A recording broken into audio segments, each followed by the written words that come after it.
area, half a mile. I'm gonna pull in there so these people can go around.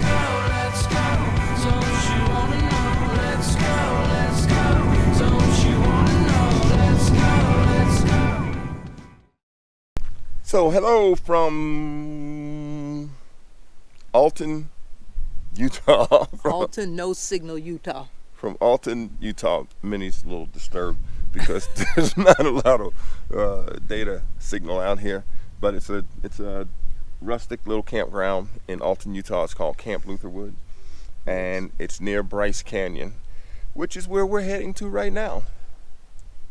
Going to go see Bryce Canyon. I don't know anything about Bryce Canyon National Park, but you know, people there can tell you ways to hike it or to visit the park and see the hoodoos and the don'ts. And the no do's. So we'll see y'all at the park. All right. Because we don't know how to or the best way to see Bryce Canyon National Park, we're gonna go into the visitor center and see what suggestions they have, because there are multiple ways to do it. Do the park hikes, and there's shuttles, you can drive it. They say parking could be a problem, so we decided to take the shuttle and we'll do. Watch for wildlife as we make our way to the overlooks. Remember, approaching and feeding wildlife is prohibited. We'll do the scenic stops. The most iconic scenic stops is what the shuttle was. And if we feel like we hadn't had enough by the time we get back, then we'll jump in the truck and we'll go to the other side.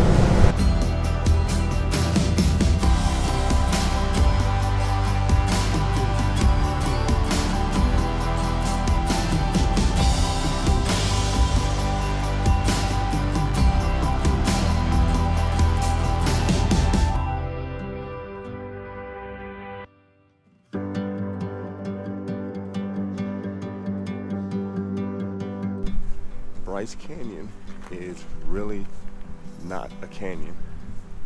It's just a series of different amphitheaters made up of a bunch of different hoodoos.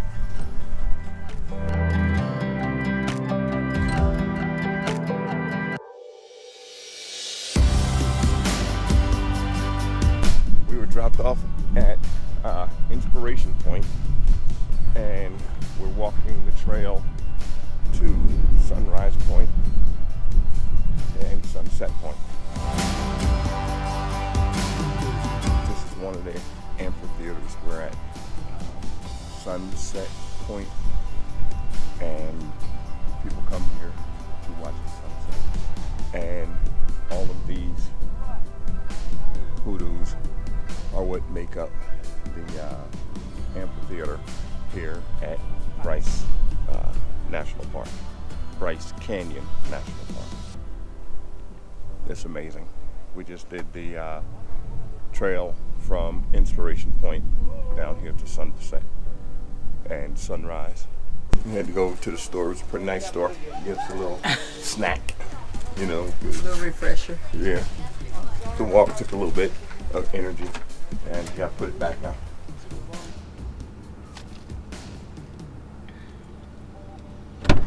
So, they don't have a stamp for Dixie National Park. I mean, they got a stamp for it, but not a place in the book. But you can write it in on here, and then all the way in the back behind the region, it's blank pages where you can just stamp it on. I wanted to ask you a question. Just Yes. like they have these stickers for. You want me to see if they have them? Yeah, see if they have stickers for national parks. Okay, Let for me give you national forests and forests and stuff like that. monuments and things like that. Then we don't have that. You gonna let me use my debit card? Yeah, take it out. Make sure you hand it back when you get back Whatever. with the receipt.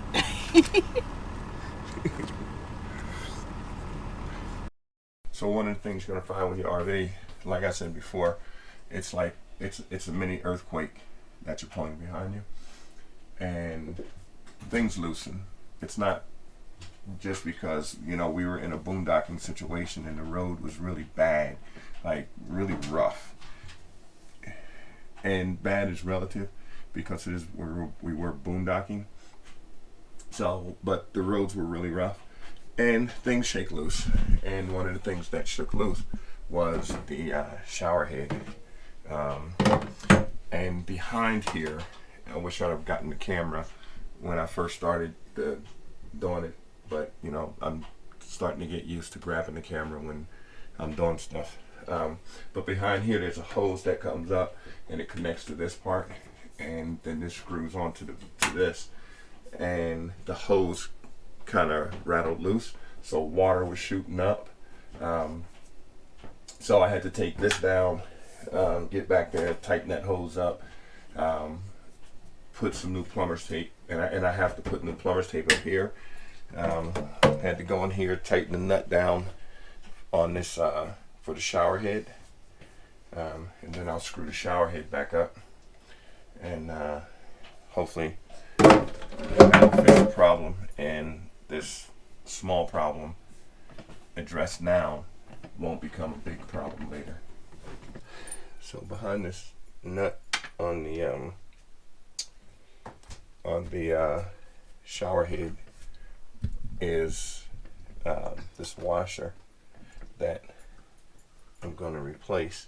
And you know, you have an RV. RVs they use water, electricity, and gas, and you should have extra fuses, you should have extra washers, and a few extra gas fittings and washers and that things for your gas. So I'm going to see if I have a washer in here, an O-ring in here that will fit on here. And it looks like it might be this one. As they say, it's always better to have it and don't need it than to need it and don't have it. It's the truth. So I'm replacing that O-ring, but I'm also going to replace the washer that goes in here. Hopefully I have one that fits. Typically I would be using plumber's tape on here and on here, but I can't seem to find my plumber's tape. And it didn't require plumber's tape. It's just that I put it on there because it is an RV and things shake. Minnie is in and out of the bays downstairs, so that's what the thumping is. So we'll see if this fits and works. Hopefully it will.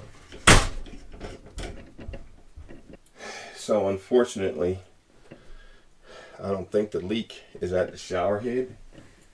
I think the leak is in there somewhere. We're in Alton, Alton, Utah, and we're in Camp Lutherwood RV campground. The only thing I know about this place is the campground we're staying in, and I need plumber's tape.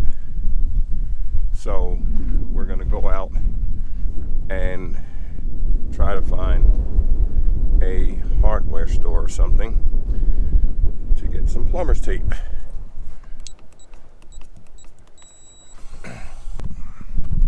We went to Terry's Food and Drug and Hardware store And grocery store and farm products. yeah. They had a little bit of everything there, and but we got what we needed. Got some things that we did not plan on getting when we left, but we got it. There was a few things on my grocery list, my running list that I keep, that I was able to get. So got what we needed. I'll come back and get that water. Okay. So I went and got some plumber's tape, and but what I learned is that, see this here? This is plastic, and when we were boondocking, we were on that road, and this was just constantly doing that while we were driving, I guess. And it put a crack in it up top there.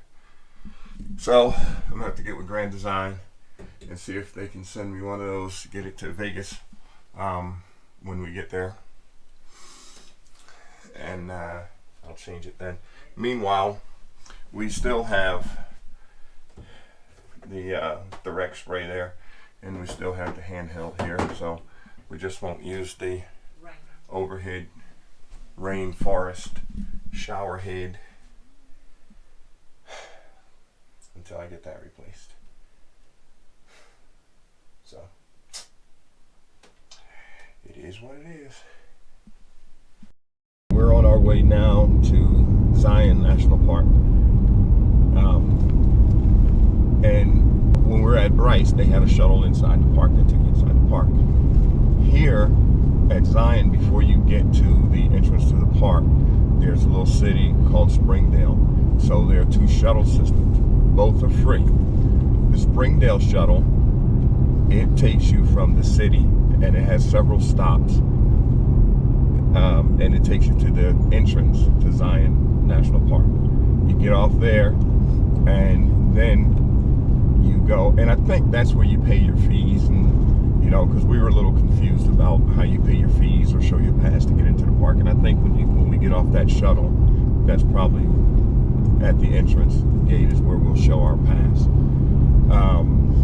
But once you get into the park, then you have the Zion shuttle system, where you can go to different sites.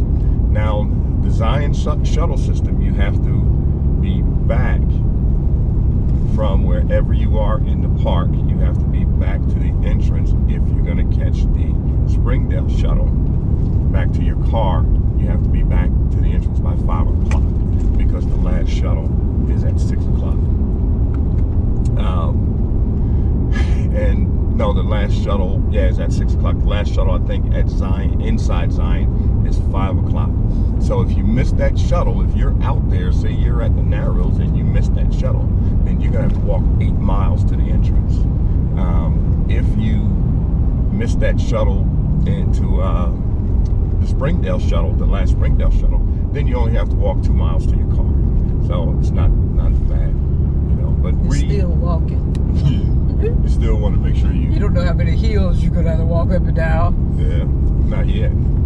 So we still want to make sure we catch the shuttle, and that's what we're going to do. Because, and the shuttle is good because when the shuttles are running, and I don't quite completely understand the system the way they have it, but when the shuttle is running, then you can't, there's some places you can't drive in the park. You can drive to the lodge, and you can park in the lodge if you're staying at the lodge. Or if you go on horseback riding, you can walk to the horseback riding venue and you can park there. But as soon as you finish your horseback riding, you have to get in your car and you have to leave.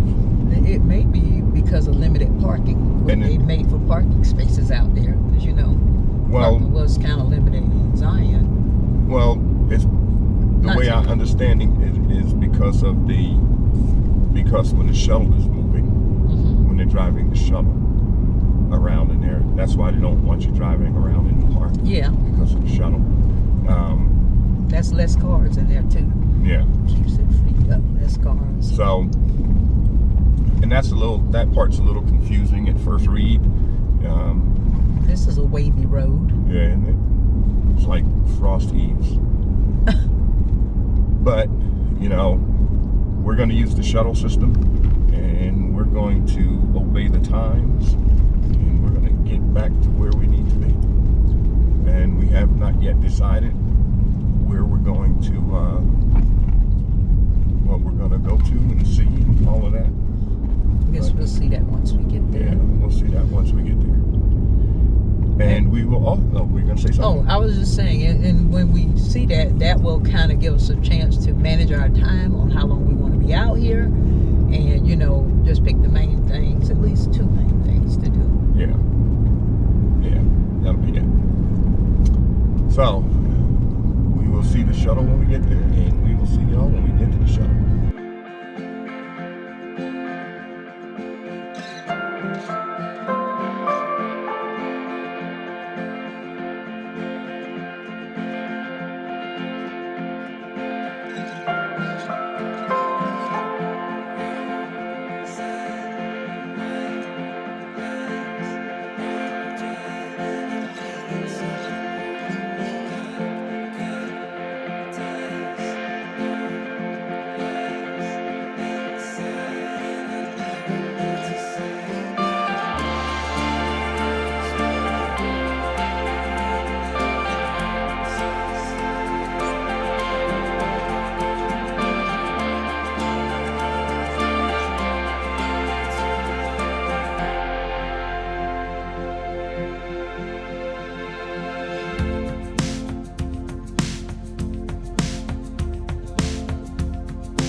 So before we cut out, right, we wanted to just, let you all take a look at this place. It's really nice, Sure, there are a few things that need to be addressed and whatnot, but it's a small, how many? It's not that many spaces. It may be 20 or 30 spaces, maybe. Yeah. But they're all full hookup. So I think that if a person like to boondock and like to be somewhere where it's nice and quiet and they're not worried about many TV channels coming up on the antenna, things like that, this is a good place to come. Yeah. And they are Passport America, right? Yeah, they're Passport And America. they're Passport America. It's a nice, quiet place. What it is, it's an old Lutheran compound or encampment or whatever, and they still have church functions here. They have a chapel over here behind us. They have the bathrooms and whatnot here, and on the back side of the bathrooms they have a full kitchen. It looks pretty cool. And the full kitchen is accessible for any of the campers. They have it's gas stoves, refrigerators, freezers. Everything is clean and empty. They say that you can use any of the facilities there, and the pots and things. Just don't eat out of the dishes and things there, and leave everything how you found it. So it's really nice. If you're a tent camper who come here, you don't have to worry about cooking. You got everything right there for you. Yeah, they have cottages over here, and it's cash or check, no debit card, and the thing is, there's rarely a signal out here. Yeah. The signal is very weak here. It comes and goes, so be prepared for that. Other than that, if you like to be out and need some peace and quiet, you couldn't find a better valley to be in. Yeah, and Mike, he's the host who runs the place. He's really cool. We were like, we don't have cash on us, so we didn't know if we had cash on us. And he's like, don't when you go out and come back in, just come and pay me before you leave the place, before we check out. I was like, okay, that's cool. So that is really cool. So Minnie will let y'all see as we're rolling. We'll show y'all the sights, I guess, and unless you want to do it right now before we leave. We're gonna roll. Okay, so Minnie will do it, show y'all the sights while we're rolling, and we're gonna get on the road. We're all hooked up and ready to pull out. All right. All right, we'll see y'all at the next place. We're going to Kanab, Arizona, which is on the Kaibab Indian Reservation, and the name of the campground is Kaibab Paiute Campground, and they're full hookups too, and we're gonna see it. They got like 5-star ratings, so they're pretty good. Okay. All right.